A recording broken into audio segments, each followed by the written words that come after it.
कहानी शुरू होती है सन 2005 से, जहां पर ये दिखाया जाता है कि कुछ मिलिट्री ऑफिसर्स की आपस में मीटिंग हो रही होती है। तभी वहां पर एक मिलिट्री ऑफिसर बोलता है कि हम कभी अपने बेस्ट पायलट्स, सोल्जर्स और ऑफिसर्स को इस्तेमाल नहीं कर पाते, उनका यूज नहीं हो पाता, क्योंकि कोई भी जंग नहीं होती और उससे पहले वो रिटायर हो जाते हैं या मर जाते हैं, और हमें जरूरत है ऐसे लोगों को बचाने की। इसीलिए ये एक ह्यूमन हाइब्रिनेशन प्रोजेक्ट शुरू करना चाहते हैं, जिसमें ये किसी भी इंसान को एक स्लीपिंग चैम्बर में डालेंगे और उसकी पूरी बॉडी को फ्रीज कर देंगे, और जब भी उस इंसान की, उस ऑफिसर की, उस पायलट की इन्हें जरूरत होगी तो उसे उस स्लीपिंग चैम्बर से बाहर निकाल दिया जाएगा।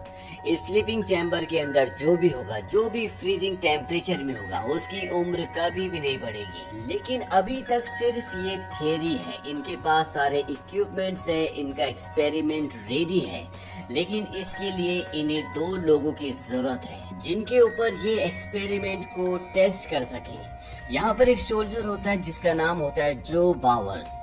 ये हर एक चीज में बिलो एवरेज होता है, ये किसी भी चीज में अच्छा नहीं होता, यानी कि पूरी आर्मी में इससे बड़ा नाकारा कोई भी नहीं है, और साथ ही साथ इसका इस दुनिया में कोई भी नहीं होता, ना माँ बाप, ना पेरेंट्स, ना भाई बहन, ये अकेला है। इसीलिए एक्सपेरिमेंट में अगर कोई गलती हो भी जाती है, इसकी जान चली भी जाती है, तो इनसे सवाल पूछने वाला कोई भी नहीं है।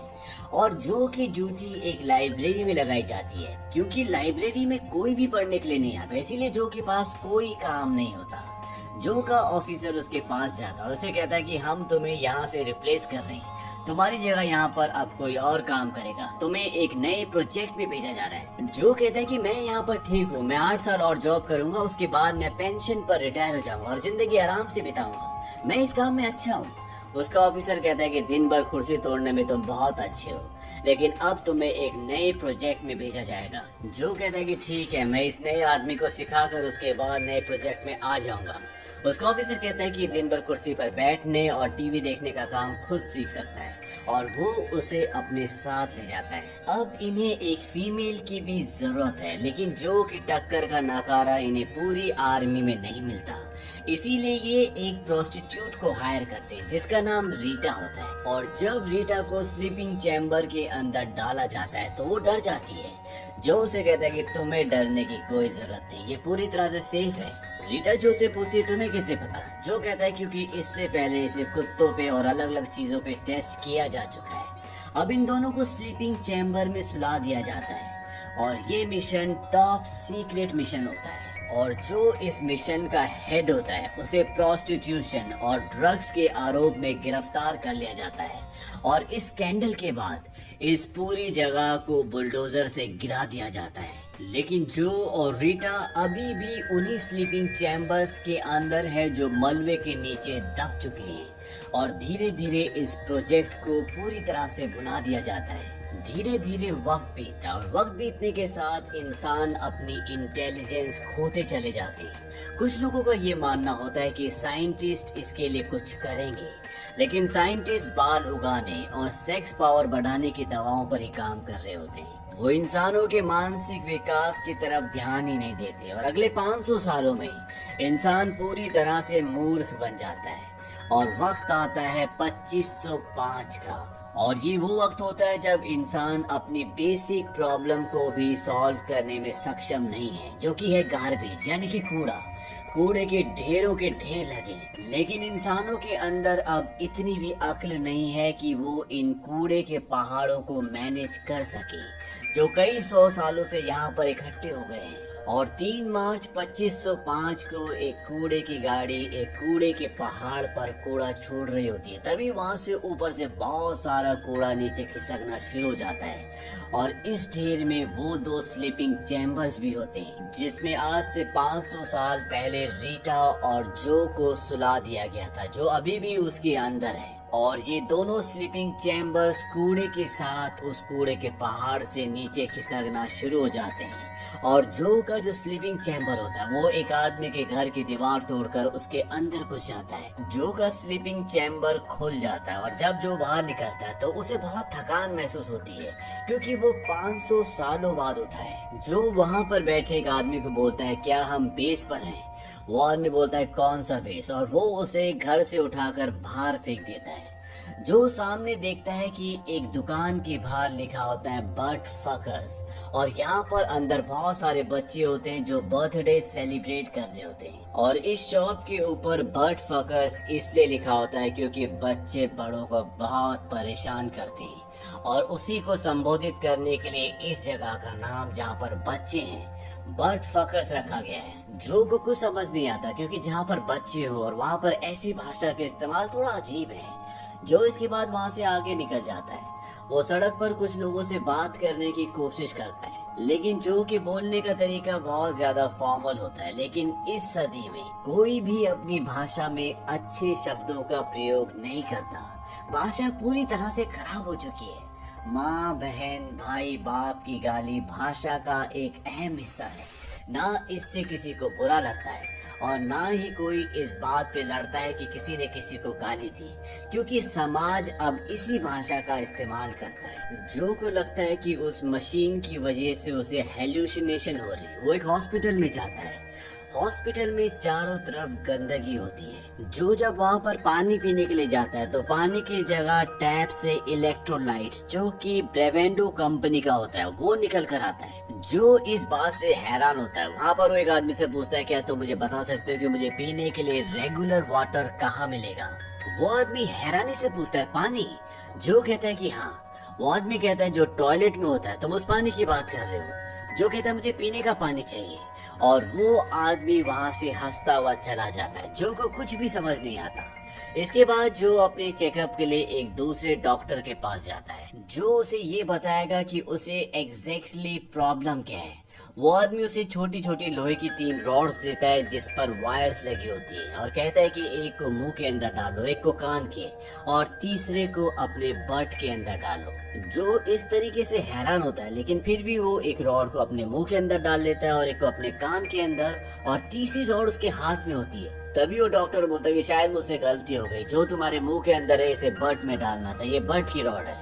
जो वहाँ से भाग जाता है और वो गैटोराइड से वहाँ पर अपने मुंह को साफ करता है। इसके बाद जो डॉक्टर के पास जाता है, डॉक्टर सिगार पीता हुआ उसके पास आता है, और उसके कपड़े ऐसे होते हैं जैसे कोई सड़क छाप इंसान हो, और उसका बिहेवियर, भाषा बिल्कुल कैजुअल होती है। जो डॉक्टर को कहता है कि शायद आर्मी वालों ने मुझे कोई ड्रग्स दिया है जिसकी वजह से मुझे अलग अलग चीजें महसूस हो रही हैं और दिख रही हैं। आप मुझे कोई दवा देकर वापस मुझे आर्मी के बेस में पहुंचा दीजिए। डॉक्टर को उसकी बातें समझ में नहीं आती। डॉक्टर को लगता है कि उसे कोई दिमागी सदमा पहुंचा है। डॉक्टर उसे समझाता है, लेकिन डॉक्टर के समझाने में गालियां ज्यादा और बातें कम होती हैं। डॉक्टर उसे कहता है कि अपने हाथ को इस मशीन के अंदर डालो ताकि हम तुम्हारे टैटू को स्कैन कर सके। तभी जो वहाँ पर देखता है कि ये साल 2505 है, यानी कि 500 साल बीत चुके हैं, क्योंकि जब उसे स्लीपिंग चैम्बर में डाला गया था तो वो वक्त था 2005 का। और जो खिड़की से बाहर देखता है, पूरा शहर तबाह हो चुका है। यहाँ पर बिल्डिंगें गिर चुकी है, और जितने भी लोगों को कभी जानता था वो सब के सब मर चुके हैं। और जब डॉक्टर को पता चलता है कि उसके हाथ में टैटू नहीं है तो वो चिल्लाना शुरू कर देता है। वो कहता है ये अनस्कैनेबल है, इसको स्कैन नहीं किया जा सकता, क्योंकि इस वक्त में हर एक इंसान के हाथ में टैटू होता है। जो वहाँ से भाग जाता है और अब उसे सब कुछ समझ में आ जाता है। वो एक ऐसी सदी में पहुंच चुका है जहां पर इकोनॉमी पूरी तरह से बर्बाद हो चुकी है, और यहाँ पर जितने भी लोग हैं वो सब के सब मूर्ख हैं। जो को पुलिस पकड़ लेती है और उसे कोर्ट में ले जाया जाता है। कोर्ट में उसके लिए एक वकील भी बुलाया जाता है, और ये वकील वही होता है जिसका घर तोड़कर जो का स्लीपिंग चैम्बर अंदर घुस गया था। यहाँ पर जो के ऊपर 2 बड़े आरोप लगते हैं। एक, उसने हॉस्पिटल का बिल नहीं चुकाया, और दूसरा, उसके हाथ में टैटू नहीं है, जो कि एक बहुत बड़ी बात है, जो कि एक बहुत बड़ा गुनाह है। और जब दूसरा वकील जो के ऊपर ये आरोप साबित कर रहा होता है, तभी जो का वकील बोलता है कि आई ऑब्जेक्ट। जो को लगता है कि अब ये मुझे निर्दोष साबित कर देगा, लेकिन उसका वकील कहता है कि इसने सिर्फ यही नहीं किया, इसने मेरे घर को भी तोड़ा, और सबसे बड़ी बात, इसने मुझे टीवी पर शो देखने से इंटरप्ट किया। जो सच्चाई बोलने की कोशिश करता है, लेकिन उसकी बात कोई नहीं सुनता, उसका मजाक उड़ाया जाता है और जज कहता है कि यू आर गिल्टी। अब जो को जेल ले जाने से पहले उस जगह ले जाया जाता है जहाँ पर उसके हाथ पर टैटू फिक्स किया जाएगा, और जो पुलिस वालों से ले जाता है उसके हाथों में हथकड़ी नहीं लगाता, बल्कि उसके गले में एक पट्टा डालता है जिसमें एक रॉड फिक्स होती है। उसे उस तरह से ले जाया जाता है जैसे सड़क छाप को तोहो ले जाया जाता है। उसे एक मशीन के पास ले जाते हैं और बोलते हैं कि इसके अंदर हाथ डालो। जो उस मशीन के अंदर हाथ डालता है, अंदर से कंप्यूटराइज आवाज आती है और वो मशीन जो को एक नंबर बताती है। जो से पूछती है क्या ये तुम्हारा नंबर है? जो बोलता है कि I am not sure. Machine को लगता है कि जो ने कहा है कि आई एम नॉट श्योर, यानी कि नॉट श्योर उसका नाम है, और उसके हाथ में नॉट श्योर का टैटू फिक्स हो जाता है, यानी कि जो का नाम अब नॉट और उसका सर नेम श्योर है। इसके बाद जो को एक दूसरी जगह ले जाया जाता है जहाँ पर उसका आईक्यू टेस्ट होगा, ताकि उसी के हिसाब से जेल में उसे काम दिया जाए। और वहाँ पर उससे इस दुनिया का सबसे मुश्किल क्वेश्चन पूछा जाता है। उससे पूछा जाता है कि अगर आपके पास एक बाल्टी है जिसके साथ 2 गैलन्स हैं और दूसरी बाल्टी के साथ 5 गैलन्स हैं, तो तुम्हारे पास कितनी बाल्टी है? जो हैरानी से बोलता है 2, क्योंकि ये सवाल जो के लिए कुछ भी नहीं, लेकिन इस वक्त में ये सवाल एक बहुत बड़ा सवाल है। इसके बाद जो को जेल में ले जाया जाता है, लेकिन जो वहाँ से भाग जाता है। वहीं दूसरी तरफ ये दिखाया जाता है कि रीटा भी अपने स्लीपिंग चैम्बर से निकल चुकी है और एक बार फिर इस दुनिया में वो प्रोस्टिट्यूशन का काम करना शुरू कर देती है। लेकिन उसे एहसास होता है कि यहाँ पर सभी लोग बेवकूफ हैं। वो उनसे पैसे ले लेते और कहते हैं कि तुम अगले 2 दिन बाद आना, और लोग उसकी बातें मान जाते हैं। इस तरह से रीटा पैसे भी कमा रही होती है और उसे कुछ काम भी नहीं करना पड़ता। वही जो अब भागकर अपने उसी वकील के घर जाता है जिसका घर उसके स्लीपिंग चैम्बर से टूटा था। जो के पीछे पुलिस भी होती है और जो अपने वकील फ्रीटो को कहता है कि जिस वक्त से मैं यहाँ पर आया हूँ उस वक्त में इंसान टाइम ट्रेवल मशीन बनाने वाले थे। क्या तुम किसी टाइम ट्रेवल मशीन के बारे में जानते हो? फ्रीटो कहता है कि हाँ, मैं ऐसी एक मशीन के बारे में जानता हूँ जिससे तुम समय में वापस जा सकते हो, लेकिन मैं तुम्हारी मदद क्यों करूँ? जो कहता है कि मैं उस टाइम ट्रेवल मशीन से आज से 500 साल पीछे अपने वक्त में जाऊंगा और तुम्हारे अकाउंट में इतने पैसे डलवा दूंगा जो आज के वक्त में 80 बिलियन डॉलर्स बन जाएंगे। इस बात को सुनकर फ्रीटो खुश हो जाता है और वो तय करता है कि वो जो की मदद करेगा, और वो उसे अपने साथ गाड़ी में उस तरफ ले जाता है जहाँ पर वो टाइम ट्रेवल मशीन है। रास्ते में इन्हें रीटा भी मिलती है और रीटा को भी ये अपने साथ उस जगह ले जाते हैं। ये एक बहुत बड़ी इलेक्ट्रॉनिक्स की मार्केट होती है और जब ये इसके अंदर जाते हैं तो तभी वहाँ पर एक मशीन जो के हाथ में जो उसके नाम का टैटू है नॉट श्योर, वो मशीन उसके टैटू को स्कैन कर लेती है और पुलिस को पता चल जाता है कि जो यहाँ पर है। फ्रीटो वहाँ से अपनी जान बचाकर भाग जाता है और जो को पुलिस पकड़ लेती है। रीटा बच जाती है क्योंकि रीटा उस वक्त वॉशरूम में गई थी और जो एक बार फिर से पुलिस की हिरासत में है। लेकिन इस बार उसे जेल नहीं ले जाया जाता बल्कि उसे व्हाइट हाउस में ले जाया जाता है जहाँ पर प्रेसिडेंट रहता है, और वहाँ पर उसे बताया जाता है कि तुम इस पूरी दुनिया के सबसे बुद्धिमान इंसान हो, क्योंकि जेल में जो तुम्हारा आईक्यू टेस्ट हुआ था उससे ये पता चलता है कि तुमसे बुद्धिमान इस दुनिया में कोई भी इंसान नहीं है।